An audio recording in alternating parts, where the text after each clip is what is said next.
Weathering is the difference between a veteran battle tank and one fresh off the line. If you want that fresh look, power to you. But if you want your Legion of Battle Brothers to wear the scars of fighting a long and intense war, and you want to paint those scars in under 5 minutes, you're going to want to check this out.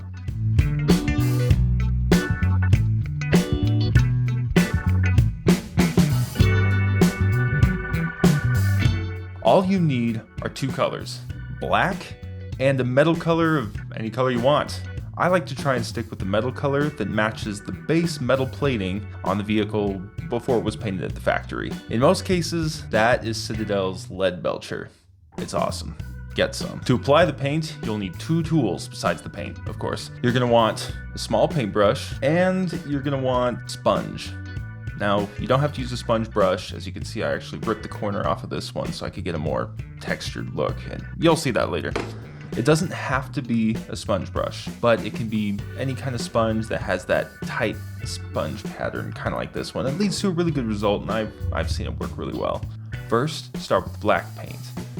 Put a small amount on your sponge, dab it on a paper towel or the back of your hand to see what pattern you're dealing with or how much paint you've got. If it's too little, add more paint. If it's too much, keep dabbing it until you get the right amount of paint on it. After you have the sponge ready, choose the spots where you want some weathering and dab it on. A good thing to remember is that the edges of objects often take more wear and tear. I mean, just take a look at your coffee table. That'll probably tell you right there. So try and focus along those points first.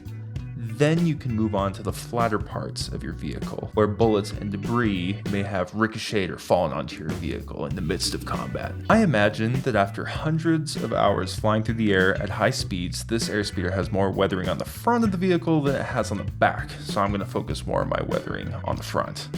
After the black is down, you have some good looking weathering, but we aren't done yet. Time to go to the metallic paint. We need to take this paint job to the next level. Take your metal paint and with your small brush, paint within the black you just sponged on. I like to cover around half of the black. This way it looks as though the paint has been rubbed off, revealing the primer and then the metal underneath. In the past I used a sponge to apply the metallic paint in the same way we just applied the black paint. But over time, I realized that I really liked controlling where the metal paint went.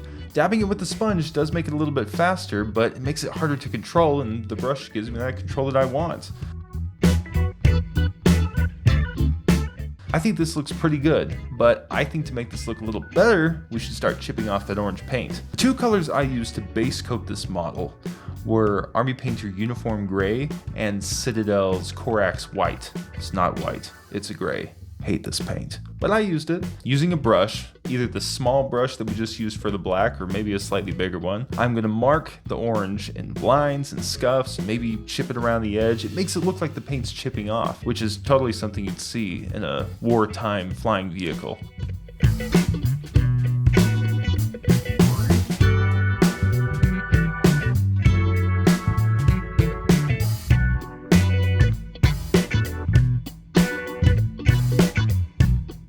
As I do this, it looks like the orange paint is peeling off to reveal the white paint that the vehicle originally got once it exited the factory.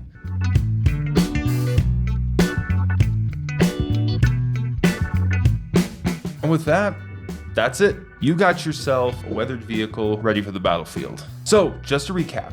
1. Sponge black paint onto the model. Step 2. Paint a metallic paint into that black paint, covering around half of it. 3. Chip the paint, the logos, the icons, anything you see fit to add that extra battle damage and weathering. Don't be afraid to use this technique on models that aren't vehicles. I know it can be intimidating sometimes to try new techniques on models that you really love, or expensive models, especially bigger ones like vehicles. But in the end, you always learn something new, and a painter who learns something new with every model will be an expert in no time. Well, thanks for watching this video to the end. Have an awesome day, and go paint your minis.